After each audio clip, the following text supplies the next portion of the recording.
छोटा सा बच्चा जापान के शहर टोक्यो में एक मामूली सी ऑटो वर्कशॉप में जाता है नौकरी करने। वर्कशॉप का मालिक इस 15 साला बच्चे को ऊपर से लेकर नीचे तक देखता है और उसके बाद बच्चे को काम देता है वर्कशॉप की सफाई करने का और अपने बच्चों की देखभाल करने का, क्योंकि वर्कशॉप के मालिक को ये लगा कि ये छोटा सा बच्चा और किसी काम का नहीं। उस वक्त किसी को भी नहीं पता था कि ये छोटा सा बच्चा आने वाले वक्त में पूरी दुनिया में कितना बड़ा नाम कमाने वाला है। 2 दिहाइयां गुजरती हैं और ये छोटा सा बच्चा जिसका नाम था सोचिरो होंडा, ये दुनिया की बड़ी बड़ी कार्स बनाने वाली कंपनीज और ब्रांड्स को टक्कर देता हुआ नजर आता है। उस वक्त दुनिया की सबसे बड़ी मोटर बाइक्स बनाने वाली कंपनी होंडा इसी बच्चे के नाम पर थी। ये कहानी है होंडा मोटर्स के मालिक सोचिरो होंडा की, एक इंतहाई गरीब जापानीज लड़का जिसने अपने बचपन में बेबी सिटिंग की, छोटी मोटी नौकरियां की और फिर उसकी जिंदगी में एक दिन ऐसा भी आया जब उसकी कंपनी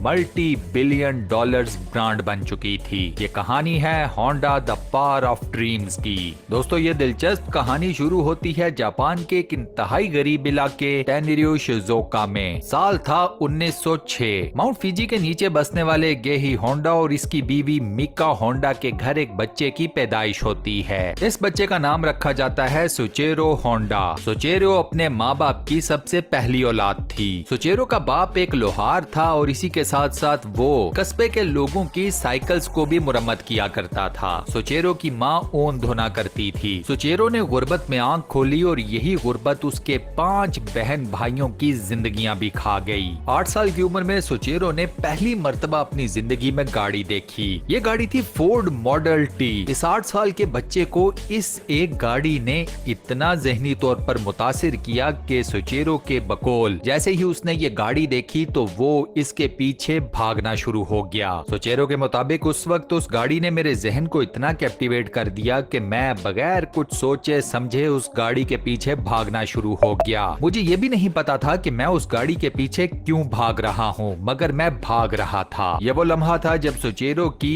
इंजन मोटर्स के साथ फैसिनेशन का आगाज हुआ। सोचेरो को स्कूल और पढ़ाई में बिल्कुल कोई दिलचस्पी नहीं थी। फॉर्मल एजुकेशन के साथ उसकी बिल्कुल नहीं बनती थी, लिहाजा वो ज्यादातर वक्त अपने बाप के साथ लोगों की साइकिल्स को रिपेयर करने में गुजार देता था। साल 1922 में सोचेरो ने अपना घर बार छोड़ा और नौकरी की तलाश में जापान के दारुल हुकूमत टोक्यो शिफ्ट हो गया। सोचेरो को पहली नौकरी मिली आर्ट शोकाई नाम की एक वर्कशॉप में। इस वर्कशॉप में सोचेरो को जो नौकरी मिली वो थी वर्कशॉप के मालिक का बच्चा संभालना, यानी कि बेबी सिटिंग। अब इस नौकरी से सोचेरो के पास कुछ ज्यादा पैसे भी नहीं बन रहे थे और वो वापस अपने गाँव भी नहीं जा सकता था। सोचेरो के जहन में यह डर था कि मैं फेलियर लेकर अपने माँ बाप को और अपने गांव वालों को कैसे फेस करूंगा। फिर यूं हुआ कि वर्कशॉप में गाड़ियों के काम की डिमांड काफी ज्यादा बढ़ गई। वर्कशॉप के मालिक योजो सकीकबारा को अब मैन पावर चाहिए थी। योजो ने सोचेरो को बेबी सिटिंग से उठाया और उसे गाड़ियों के मैकेनिक्स के हवाले कर दिया। यहाँ से सोचेरो ने गाड़ियों की रिपेयरिंग का काम सीखना शुरू कर दिया। मेहनत और लगन ऑलरेडी सोचेरो के अंदर थी, लिहाजा कुछ ही अरसे बाद उसका शुमार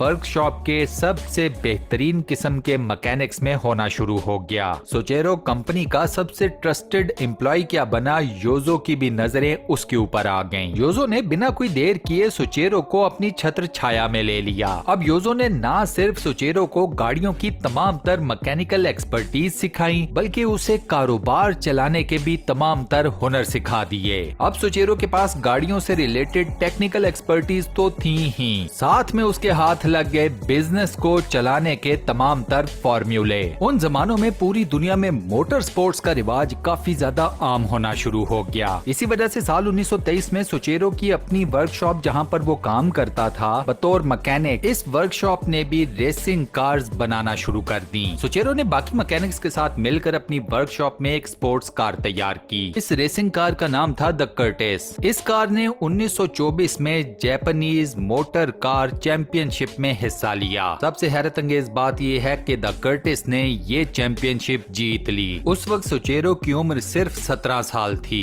द कर्टिस ने चैंपियनशिप क्या जीती, सोचेरो ने मोटर स्पोर्ट्स को अपना रिलीजन ही बना लिया। 1926 में सोचेरो को आर्मी में भर्ती किया गया ताकि वो जंग में हिस्सा ले सके, लेकिन सोचेरो निकला कलर ब्लाइंड। इस मेडिकल कंडीशन की वजह से सोचेरो को आर्मी में नहीं लिया गया। 1928 में आर्ट शोकाई की एक नई ब्रांच का आगाज किया गया हमामाट्सु में। इस वर्कशॉप का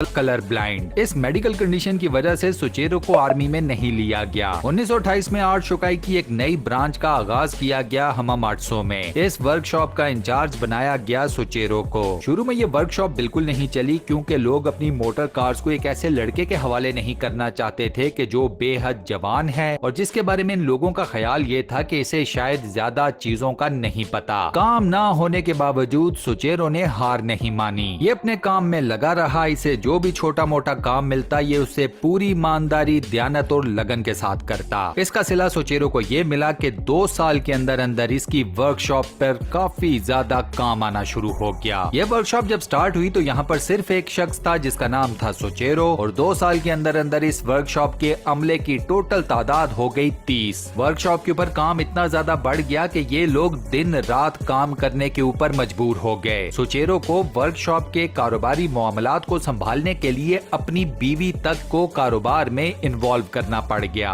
रेसिंग कार्स बनाने का शौक सुचेरो के अंदर अभी भी जूं का तू मौजूद था। हमामाट्सु में ही सुचेरो ने एक रेसिंग कार बनाई जिसने एक स्पीड रिकॉर्ड कायम किया जापान के अंदर कि ये कार 120 किलोमीटर फी घंटा की रफ्तार से भागी। इस कार को कोई और नहीं बल्कि सुचेरो ने खुद ड्राइव किया। क्योंकि सुचेरो एक ब्रिलियंट मैकेनिक तो था ही, साथ में अब वो एक प्रोफेशनल स्पोर्ट्स कार रेसर भी बन चुका था। इस स्पोर्ट्स कार का ये स्पीड रिकॉर्ड जापान में 20 साल तक कायम रहा। 1936 में हमामाट्सु स्पोर्ट्स कार को ही चलाते हुए टोक्यो शहर के अंदर सुचेरो को एक इंतहाई खौफनाक ट्रैफिक के हादसे का सामना करना पड़ा। इस हादसे में सुचेरो शदीद जख्मी भी हुआ। इस हादसे की वजह से सुचेरो को 2 से 3 महीने हॉस्पिटल के बेड पर गुजारने पड़ गए। लेकिन कमाल बात यह है कि हॉस्पिटल से फारिग होने के बाद 4 महीने के अंदर अंदर सुचेरो दोबारा से स्पोर्ट्स ट्रैक पर गाड़ियां दौड़ाता हुआ नजर आया। दोबारा स्पोर्ट्स कार्स चलाने की वजह से सुचेरो की अपनी बीवी और अपने वालिद के साथ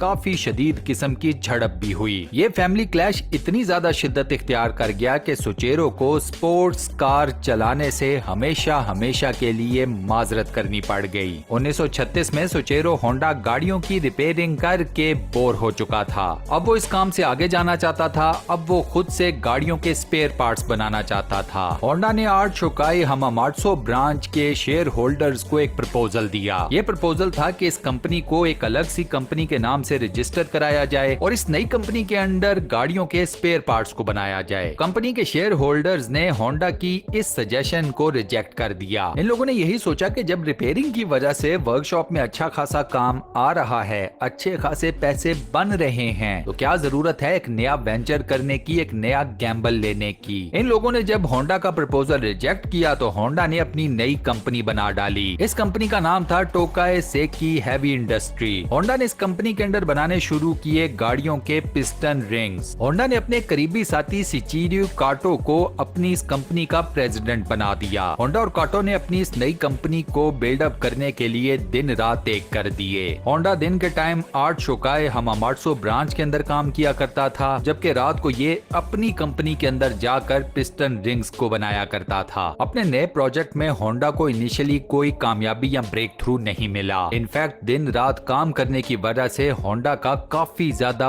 वेट गिर गया। उसे सेहत के मसाइल का भी सामना करना पड़ गया। सीरीज ऑफ फेलियर्स का सामना करने के बाद होंडा ने हमामाट्सु इंडस्ट्रियल इंस्टीट्यूट में बतौर पार्ट टाइम स्टूडेंट दाखिला ले लिया। अब वो मेटलर्जी के सब्जेक्ट को डीप जाकर स्टडी करना चाहता था ताकि उसे जिन फेलियर्स का सामना करना पड़ रहा है वो उन्हें ओवरकम कर सके। 1939 में बिल आखिर होंडा को कामयाबी मिल गई। होंडा एक फुली फंक्शनल